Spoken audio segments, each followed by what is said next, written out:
Bueno, muy buenas tardes con todos.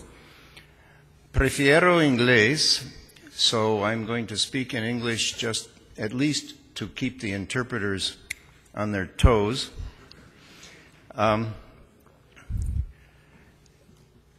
This topic of vision and geostrategic location, I'm going to focus a bit on the vision. But in general, my comments are summarized here. Something about economics in the world today, what this means for trade and how it's shifting around the world. What does this really mean for the west coast of South America? And then a few quick comments about a better way to handle supply chains, given all of these changes that are taking place. But first, I'd like to make a personal comment. This relates to vision. I've always had the vision of being the President of the United States.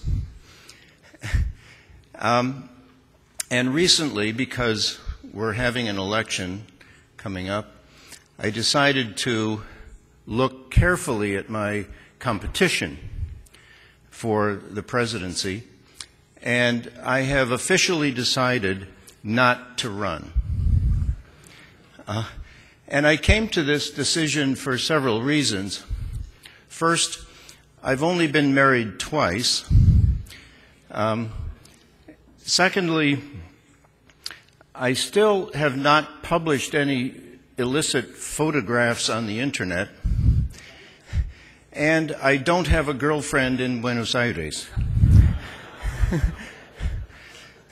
So I really don't have the qualifications that all my competitors have. So this vision, I'm finally turning into reality by saying, no, I am not going to run.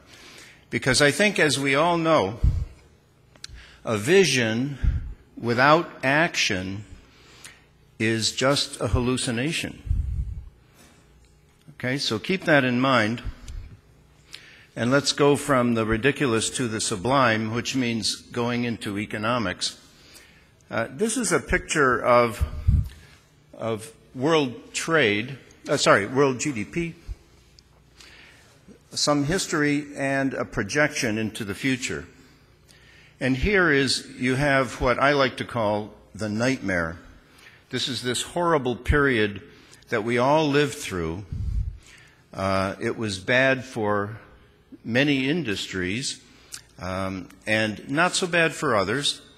But generally, the world went into a major slump, but we're coming out of it. That's the good news. And when you look carefully at the emerging markets versus the industrialized markets, you see, as many speakers have already said, the emerging markets are growing faster. Now, it's important to note that the gap, although it's large, between the growth rates of the emerging markets and the industrial countries, it's getting smaller. But this is not because the industrial countries are growing faster. It's because the emerging markets are slowing down a little bit. Now, why is that?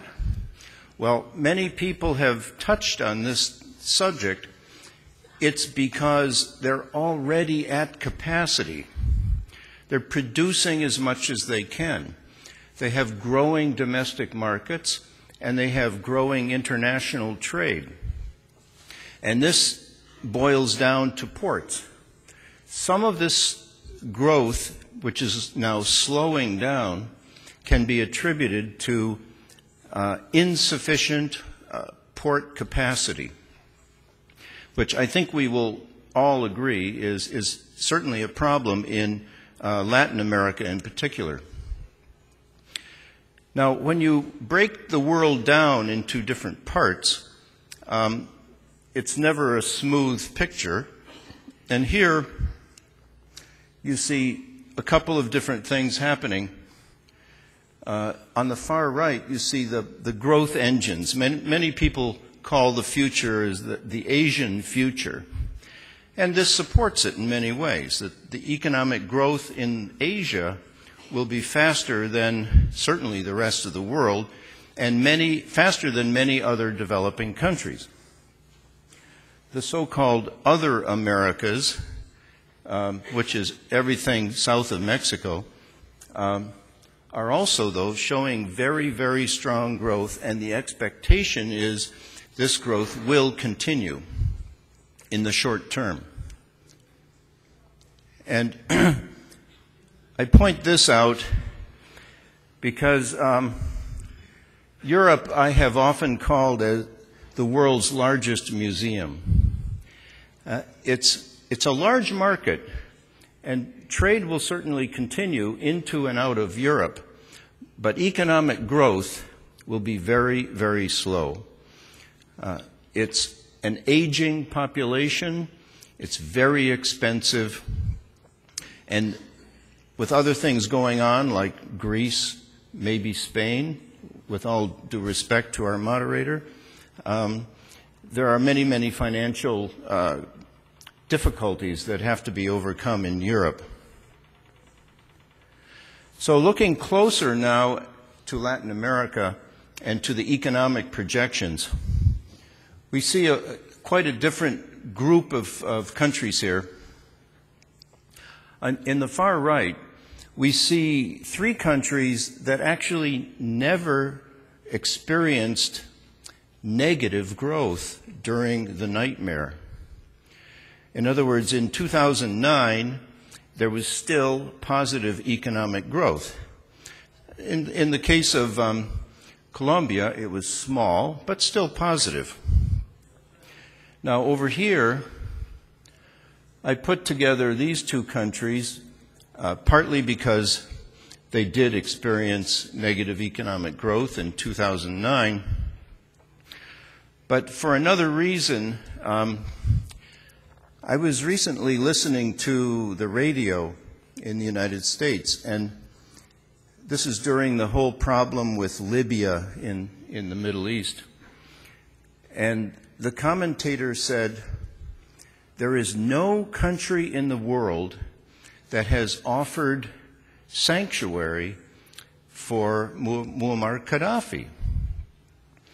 And yet, if you read the newspapers from those 2 countries, they have, in fact, exactly offered that sanctuary. So I call this the Gaddafi group. The door is open if he would like to go to a new home. So what we have is a world that is made up of economic growth in the emerging markets, quite strong. The U.S., which is going to get out of the recession, in fact is officially out of the recession, but will be very, very slowly growing in the future. Positive, but slow growth. And commodity prices, we think, will continue to increase, which is good for countries certainly like Peru. And interest rates should remain low, which was confirmed yesterday by Bernanke in Washington. They intend to keep interest rates low in the United States. So what does this mean for trade patterns and how they're shifting?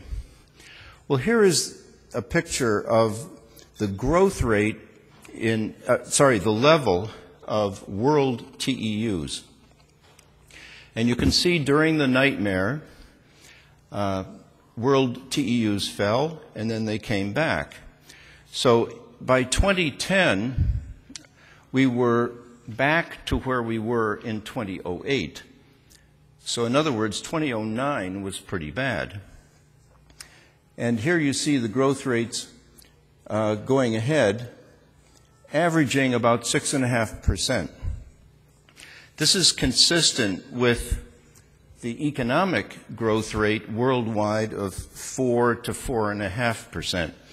If you look historically, growth in container trade always grows a little faster than economic growth. It also works the other way. When economic growth goes negative, container growth can also go more negative. So with a positive economic outlook, we're expecting fairly strong growth in container trade right up until the opening of the Panama Canal in 2015. I know Rodolfo Sabonge says 2014. I think it'll be open in 2015 for commercial traffic, although it'll be under experimental testing in 2014. So here's just a quick summary of the container trade outlook. Asia is the center driver. The growth rates will be highest in the emerging markets.